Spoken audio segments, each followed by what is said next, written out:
దేవుని నామానికి మీ అందరికీ వందనాలు. నిన్నటి దినమున ఆయన యొక్క ప్రసన్నత గురించి మాట్లాడుకొని నాకు ఒక ఆశ్చర్యం వేసింది. ఒక బ్రదర్ గారు, అంటే పాస్టర్ గారే తెలిసిన అతను, ఒక రీల్ పెట్టున్నారు. దేవుని చిత్తం లేకుండా ప్రార్థించుట, ఆయన కార్యాలు చూట మంచిది కాదు, లేకపోతే సైతానికి అప్పచెప్పబడతారని చెప్పి నిన్న అదే మాట నేను కూడా మాట్లాడాను. ఇప్పుడు అనిపించింది, ఏకాత్మ ఏక మనసు అంటే ఇదేమి, దేవుని కార్యం అంటే ఇదేమి. ఆ బ్రదర్ పాస్టర్ గారు కూడా అన్నారు ఆ మాట. మరి ఈరోజు నేను మాట్లాడబోయే మాట, అంటే పరిశుద్ధాత్మ ద్వారా మాట్లాడబోయే మాట ఐకమత్యం. ఈ రోజుల్లో సంఘాలలో, కుటుంబాలలో, ఒక పని చేసే దగ్గర కానీ ఎక్కడైనా ఐకమత్యం ఉందా? సహోదరులు ఐక్యత కలిగిన అంత మనోహరం అని చెప్పి ఒక వాక్యం బైబిల్ పరంగా మనం చూస్తూ ఉంటాం. ఒక తాడు ద్వారా అంటే ఏనుగు మనం పట్టుకోలేమంట.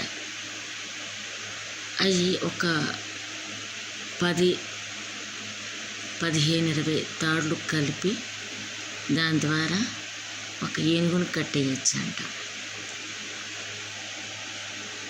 అన్నదమ్ములు కలిసి ఉంటే పక్కనోడు శత్రువైనా సరే, పక్కింటి వాళ్ళైనా సరే, ఎవరైనా సరే వాళ్ళ మీదకి రావడానికి భయపడతారు. వాళ్ళ పిల్లల్ని కదిలిచ్చారన్నా, వాళ్ళని ఏదైనా అనాలన్నా భయపడతారు.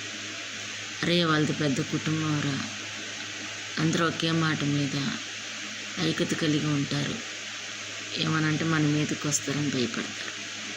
ఉమ్మడి కుటుంబాలు ఈ రోజుల్లో లేవు. కలిసి ఉంటే కలదు సుఖం అన్న మాట మాటల్లోనే ఉంది, కానీ అది చేతుల్లో లేదండి. ఇప్పుడు సంఘాలలోనే చూద్దాం, పాస్టర్స్లో కానీ, సంఘ పెద్దల్లో కానీ, సంఘస్థుల్లో కానీ ఎక్కడ ఐక్యత ఉందండి? లేదండి, ఎక్కడ ఐక్యత లేదు. విచ్ఛిన్నమైపోతున్నాయి. అది దేవుడికి ఇష్టమా అంటే ఇష్టం కాదు. ఐక్యత కలిగి ఉంటే అక్కడ సంతోషం, సమాధానం, ప్రేమ ఒకటిగా ఉండటం అంటే ఎంత బలంగానో ఉంటుందంట.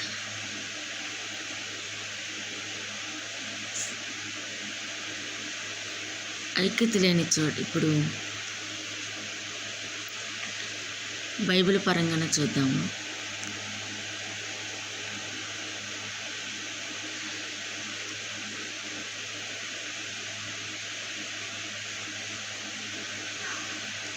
గుర్తు రావట్లేదు.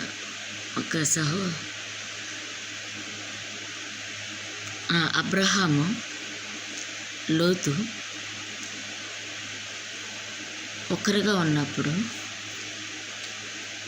ఉన్నప్పుడు వాళ్ళ ఆస్తి విస్తారమైందంట, పని వాళ్ళు విస్తారమయ్యారంట, వాళ్ళ అభివృద్ధిలోకి వచ్చారంట.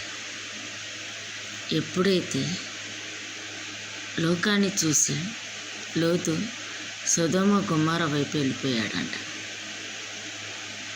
కానీ అబ్రహాము దేవుని చూసి దేవుడు చెప్పిన చోటుకి వెళ్ళాడు, ఎంతగానో ఆశీర్వదించబడ్డాడు. లోతు కొరకే దేవుని వేడుకున్నవాడుగా ఉన్నాడంట. అక్కడ సొదొమ గొమొర్రాలో లోతు ఎంతగానో నీతిమంతుడుగా ఉన్నాడు. ఆ ఊరి యొక్క మలినం అంటించుకోకుండా కుటుంబం చాలా మంచిగా ఉన్నారు. అలా ఉండటం వలన కుటుంబం కాపాడబడి, భార్య విడవబడింది లోకానుసారమైన ఆశలతో. మరి దేవుడు చెప్పిన పని అక్కడ జరుగుతుంది కదా, అది ఎలా జరుగుతుంది అంటే ఒక ఆతృతతో వెనక్కి తిరిగి చూసింది. కానీ అబ్రహాముతో కలిసి ఉన్నప్పుడు ఉన్న కలిమి కానీ, ఐశ్వర్యము కానీ, దీవెన కానీ ఈ లోతుకి లేదు. ఐశ్వర్యం ఉన్నా కానీ, ఎంతో డబ్బులు ఉండొచ్చు, ఘనత ఉండొచ్చు, పేరుండొచ్చు, కానీ కుటుంబంలో శాంతి సమాధానాలు లేకపోతే, ఒక మాట మీద ఐక్యత లేకపోతే అది శాపగ్రస్తమైన కుటుంబమే. ఇక్కడ లోతు కుమార్తె లోతుతో పాపం చేసి బిడ్డలకు అన్నట్టుగా సొంత ఆలోచన, శరీర అనుసారమైన ఆలోచన తండ్రితో పాపం చేశారు. అంటే దేవుడి మీద నమ్మకం లేదు, కుటుంబం అంటే భయం లేదు, కుటుంబం అంటే ప్రేమ లేదు.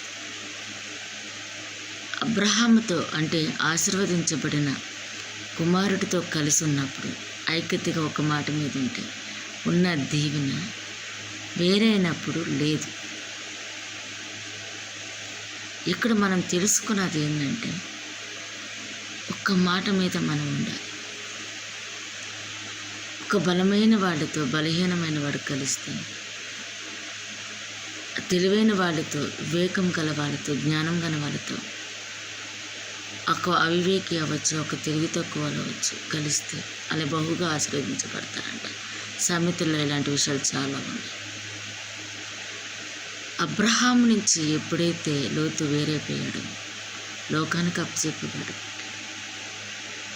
అబ్రహాం అంటాడు, ఇంకో లోతు సహోదరుడా, చూడు నీకు ఇష్టమైన చోటికి.